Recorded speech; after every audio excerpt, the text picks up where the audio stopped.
So oftentimes you find yourself in a tough situation there in Louisiana where you have a really short window to catch fish. Weather's gonna close it really quick. The great thing about Louisiana though, is you can make a lot happen in a short period of time.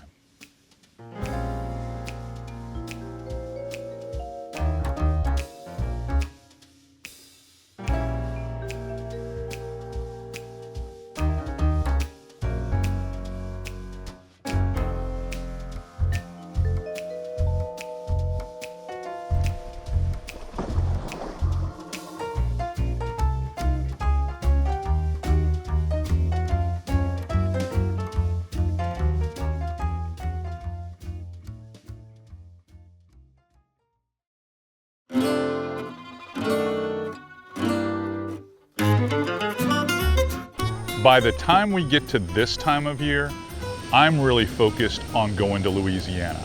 Tarpon season just ended. I went to ICAST, and my next big plan is to have Marsh Madness with my regular clients right there at Cajun Fishing Adventures. And all of them look forward to it because it's all about the big fish.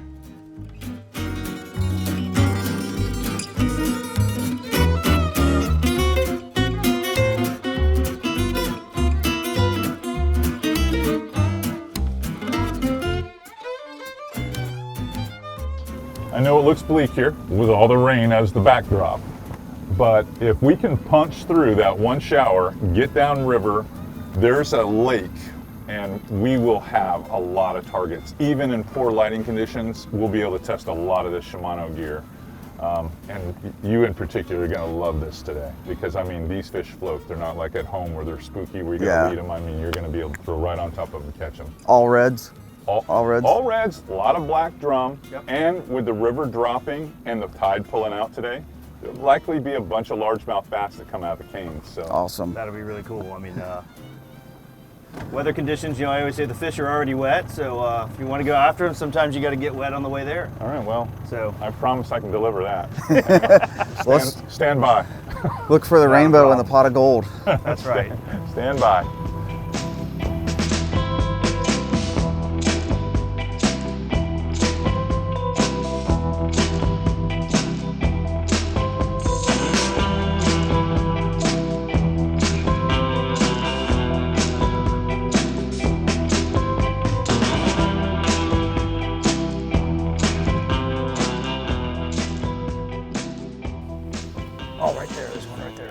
Saw him come up? Yeah, his tail right there. See that little boil? Yep, I'm coming to it. I mean, he like turned, I mean, I threw right on top of him.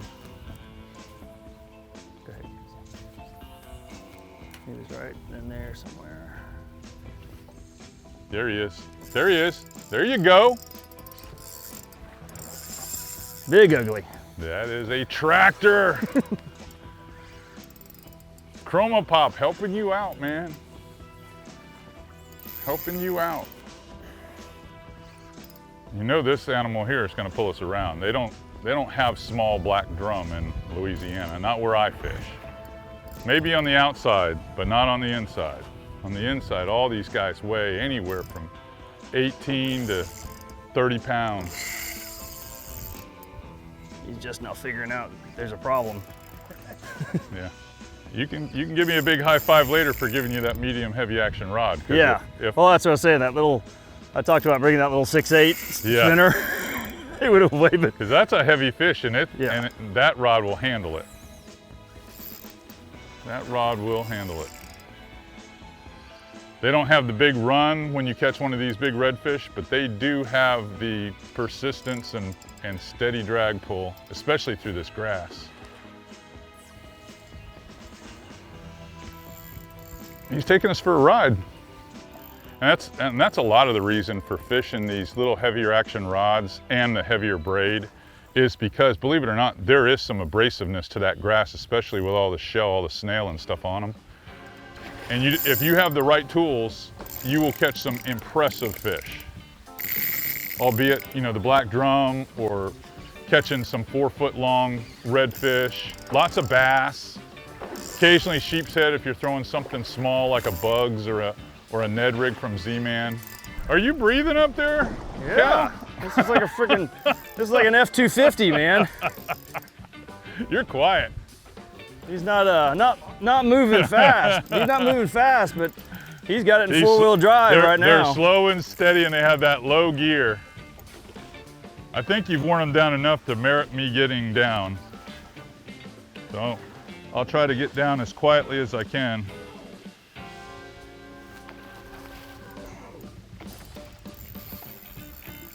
He's trying to go to the grass. This is a beast. This is like well, this one's going to be over 30 pounds. If I get the boga grip, I hate lifting fish this heavy on a boga grip because they're just too heavy. This one's definitely that fish. You might have to put this down. You can get them turned. And that'll spin us around. If you need to come back here, you can come back here. I mean, that is a slab. Yeah, he's a fat one. There we go. Come on. Come on. Keep it low. Keep it low. Yeah, that thing, that's a 40-pound drum. Well, the cool thing was I threw right on top of him. I didn't know he was there. I was just blind casting, and I saw him. He looked like he turned on it on the first cast. Yeah. And then I pitched right back in there, and he couldn't stand it. He had to get a hold of it. That's a moose, man. Testament to that hook. Yeah. Oh man, dude. Well, there's the crab. Yep. And you had him hooked. I mean, really hooked. All right, I'm gonna try to get this beast in the boat. You wanna try to hold him up? Get a quick pick and then we'll revive him. I always like to have proof that your wives know that you really came out to Louisiana. You didn't stay in town at Harris. Oh, geez. Are you gonna be all right? Yeah, I just gotta get my hand in the front end. Well, we just lean in there. Want me to give you a weight belt? Needs a girdle. He's a fat one, man. All right, I'll get him. Ah, that's a big fish.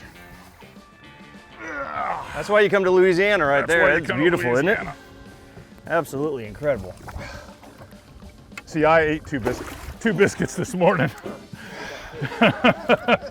I think he ate about 2 pounds of snails. Yeah, he's Whew, and a couple of crabs. he's not short on the side. meals.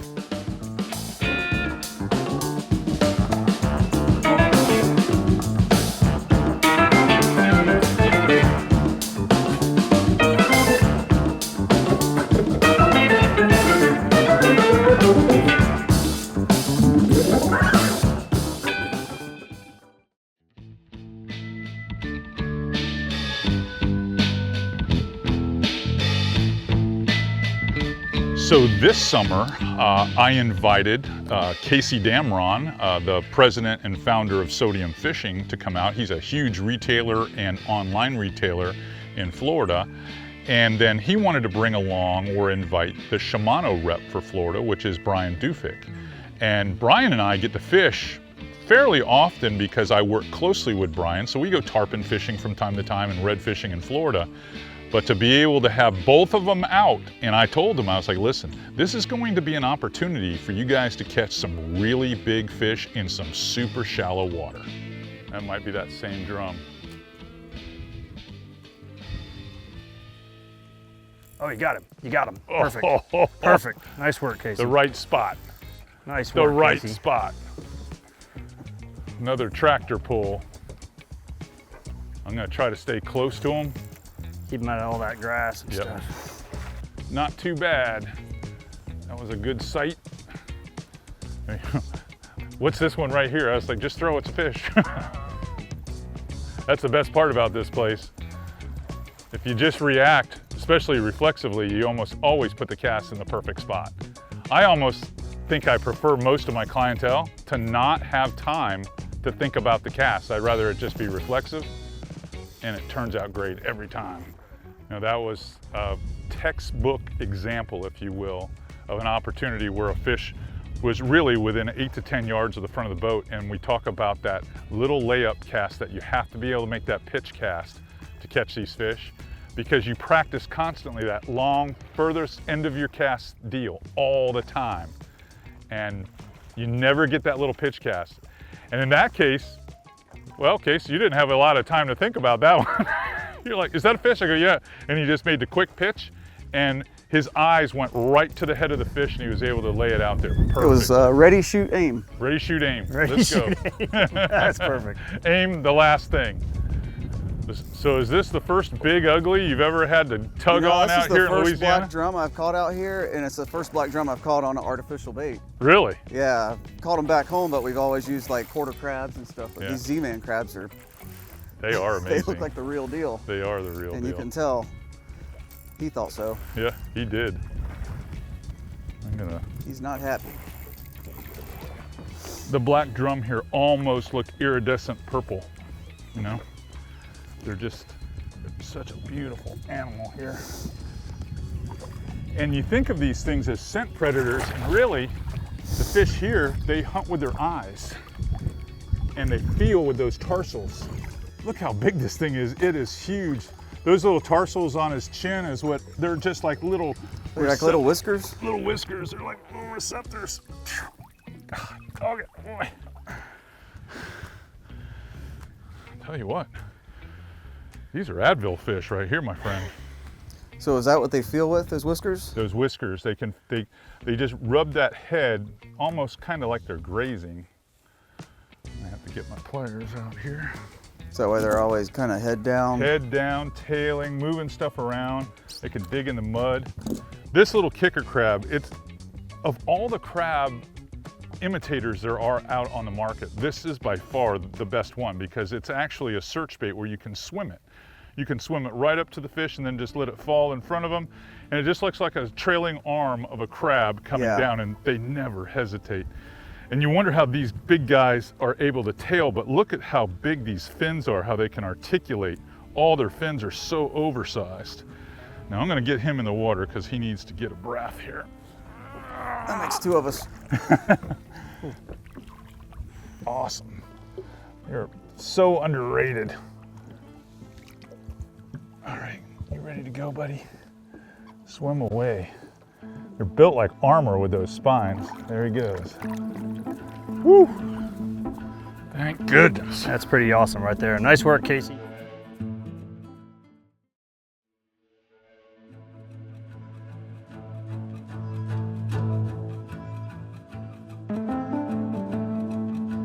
Okay, I'm out every summer there in Louisiana, and by and large, my clients expect to catch their personal best redfish. That's what they're out there with me for. That's why we call it Marsh Madness. What they don't expect are the size of the sheep's heads that are in these ponds, fish that are 7, 8, 9 pounds, and the size of the black drum. Some of the biggest black drum you'll ever see. And they'll tape out as light as 15 to 18 pound range, all the way up to 40 pounds. And there's so many blue crabs in the ponds and lakes. You see these giant, like size 8 crabs in there. And I'm telling you, these black drum look like shop vacs, just poof, and you can hear them thump as they're sucking these crabs up. And it's just amazing. And they make great sight fishing targets, especially for my fly anglers. But everyone wants to catch a big fish. And even though I would say the black drum may be a less discerning of a target, it's going to hit whatever you put in front of it right here. But they are still fun, and they are a lot of fun on light tackle. No, it's fish, redfish. Oh, big redfish, big redfish, big redfish. Oh yeah. Kind of had that stingray look to it. He doesn't know what's happened yet. He's not running hard yet. He doesn't know the deal.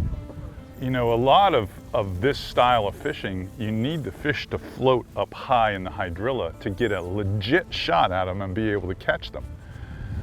But what's been going on today for some reason with these storms around is they have been laying down low, like right down on the bottom, and it makes for a tough opportunity to get the crab low enough and in front of them. And finally, that one there, he chewed. In fact, I didn't even think it was a redfish because Casey had made such a long cast to catch that one. I'm trying to go as fast as I can. This is the kind of terrain that you can't even have a trolling motor really be effective. And yes, there is teamwork in this. Bring your rod tip to me. Keep reeling, keep reeling, keep reeling, keep reeling, keep it tight.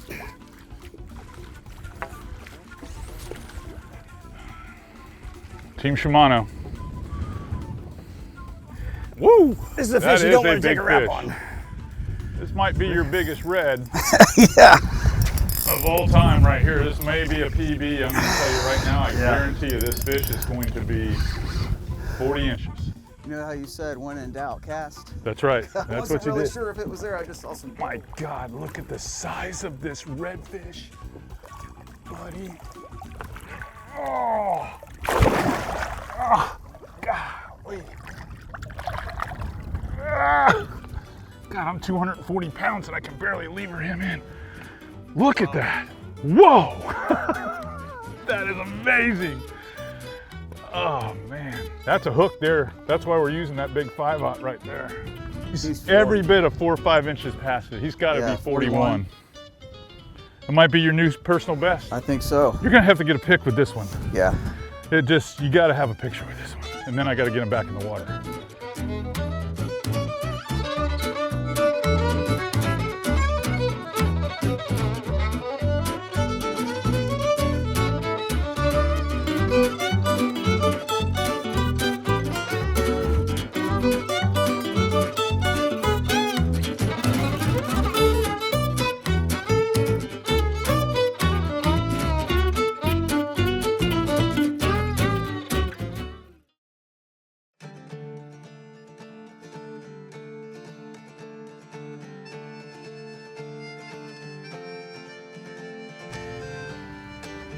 The question that I get asked a lot is, how long are you going to continue doing the trips out to Louisiana? Well, to be honest, I've been going to Louisiana for 2 decades now. I've been going out there for about 20 years. So that's a long time. And it's become almost like a second home, if you will, a surrogate place for me to guide. And I love the style of fishing out there. I love it more for my clients because I understand that this is probably going to be one of those experiences that they're never going to get in Florida, where we can creep up and literally make these casts that are like you're almost cane pulling the fish at the side of the boat. It's great for my fly clientele. It's an awesome experience.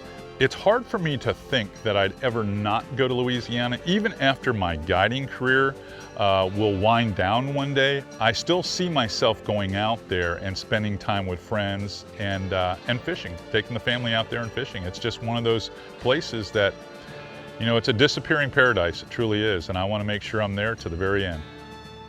There's two right here.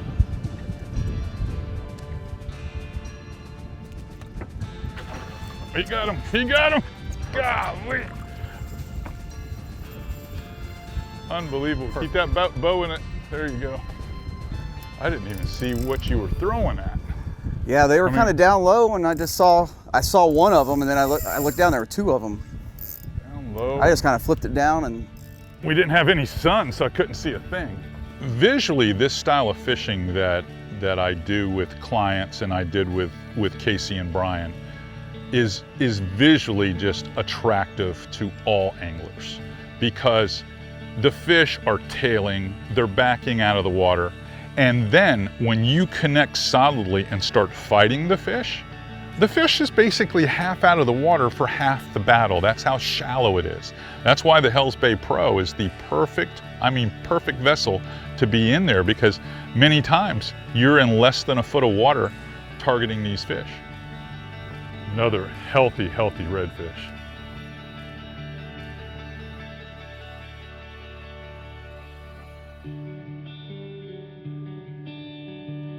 All right, the star bait, if you will, if there was one with Casey and Brian, was the crab. That should be no surprise when you're targeting redfish and black drum.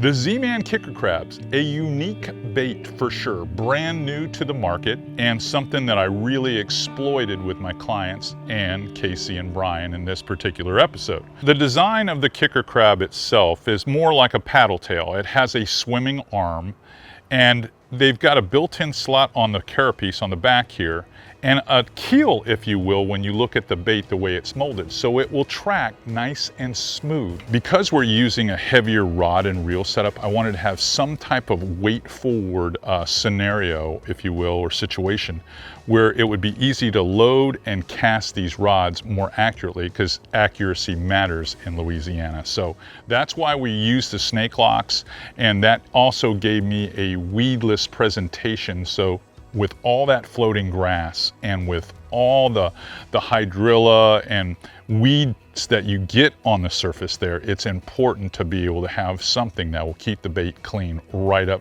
till it gets to the fish's mouth.